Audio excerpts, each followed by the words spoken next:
Assalamualaikum warahmatullahi wabarakatuh, Bapak Tony yang kami hormati dan teman-teman yang kami banggakan. Perkenalkanlah, kami dari kelompok 4 yang beranggotakan saya Wahyu Prasetyo Aji, ada rekan saya Adi Novrian Saputra, ada Nia Aulina, ada Kiki Amariati, dan Junior Setia Pratiwi. Pada kesempatan kali ini, perkenalkanlah kami untuk mempresentasikan hasil diskusi dari kelompok kami pada bab 11 tentang pemasaran internasional. Untuk mempersingkat waktu, maka presentasi kami mulai dari slide pertama, yaitu tentang pengertian pemasaran.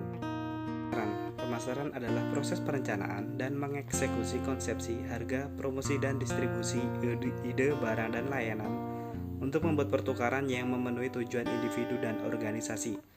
Pemasaran internasional adalah pemasaran yang kegiatan operasi melewati batas-batas lebih dari satu negara untuk menjadi sebuah perusahaan internasional atau becoming international. Tidaklah terjadi begitu saja, melainkan melalui beberapa tahap, yaitu yang pertama, no foreign marketing. Perusahaan sudah berhubungan dengan dunia internasional tetapi bukan karena inisiatif atau belum ada usaha sendiri untuk memasarkan ke pasar luar negeri. Yang kedua ada infrequent foreign marketing.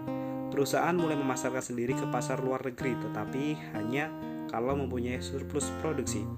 Yang ketiga ada regular foreign marketing. Produsen sudah mempunyai perencanaan untuk memasarkan produknya ke pasar asing.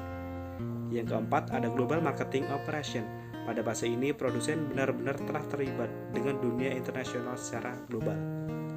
Perkenalkan, nama saya Adi Novrian Saputra. Saya akan melanjutkan presentasi dari kelompok 4 bab 11 tentang pemasaran internasional, yaitu standarisasi dan kostumisasi. Perbedaan antara standarisasi dan kostumisasi sudah jelas. Standarisasi memungkinkan perusahaan untuk mencapai dan mempertahankan efisiensi manufaktur, distribusi, dan promosi, dan operasi yang lebih sederhana dan lebih efisien. Namun, perusahaan mungkin menderita kehilangan penjualan jika produk gagal memenuhi kebutuhan unik pelanggan di pasar. Kostumisasi memungkinkan perusahaan untuk menyesuaikan guna memenuhi kebutuhan pelanggan di setiap pasar.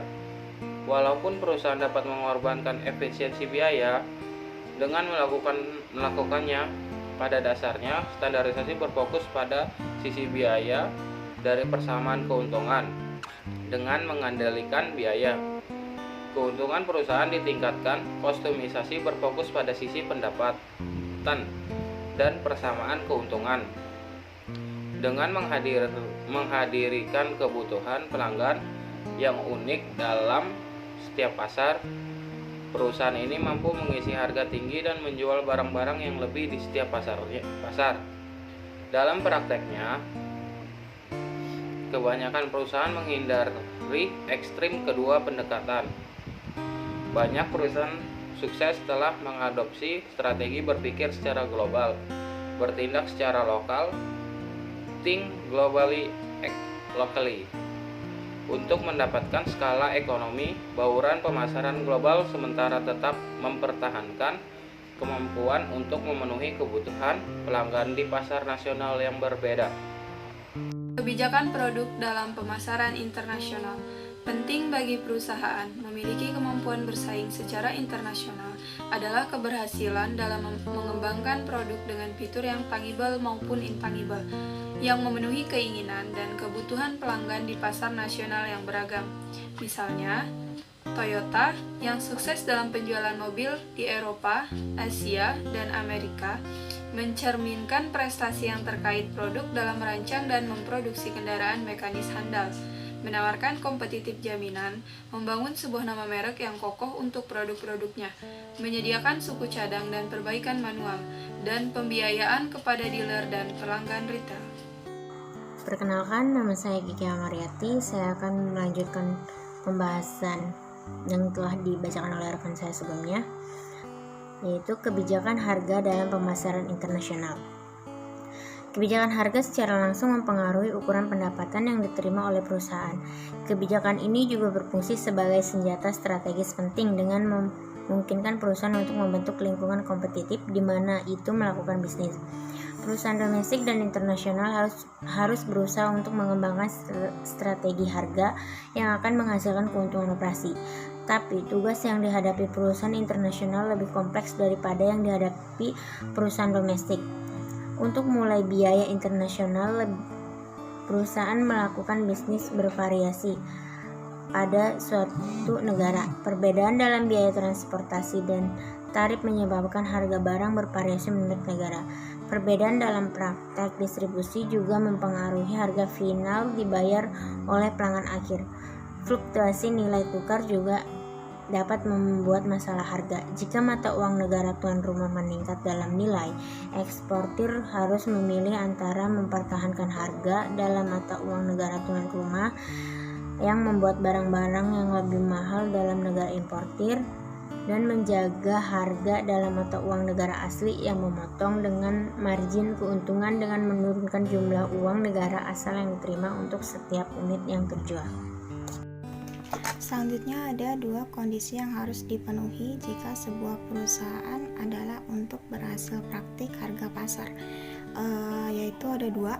Yang pertama, perusahaan harus menghadapi permintaan yang berbeda dan biaya kondisi di negara-negara di mana yang menjual produk-produknya. Kondisi ini biasanya dipenuhi karena pajak, tarif, standar hidup, tingkat persaingan, biaya infrastruktur, dan ketersediaan, dan masih banyak faktor lainnya yang bervariasi oleh negara.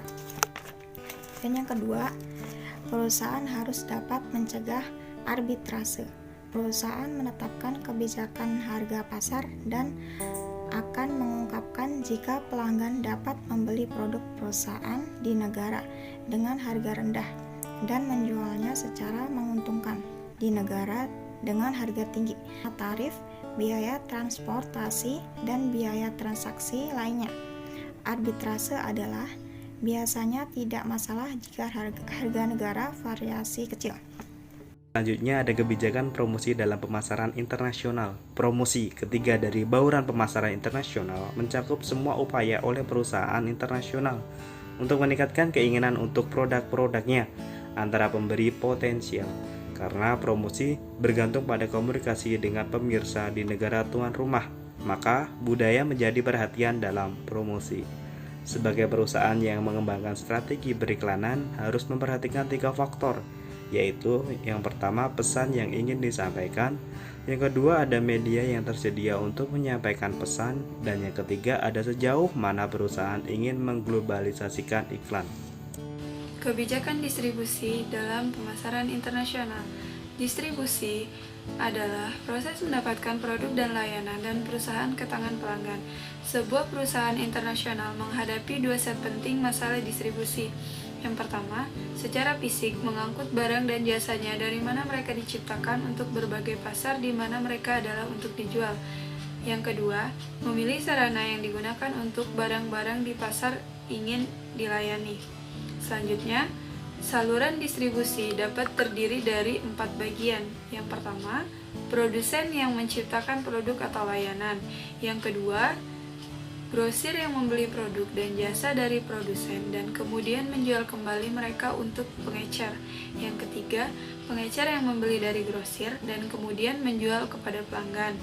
Yang keempat, sebenarnya pelanggan yang membeli produk atau jasa untuk konsumsi akhir. Kesimpulan rangkuman. Permasalahan adalah proses perencanaan dan mengeksekusi konsepsi, harga, promosi, dan distribusi ide, barang, dan layanan untuk membuat pertukaran yang memenuhi tujuan individu dan organisasi. Permasalahan internasional adalah permasalahan yang kegiatan operasinya melewati batas-batas lebih dari satu negara.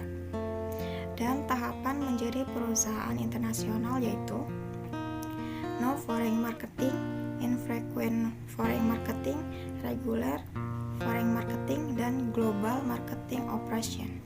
Presentasi dari kelompok kami. Jika ada pertanyaan silahkan untuk ditanyakan pada kelas di Google Classroom.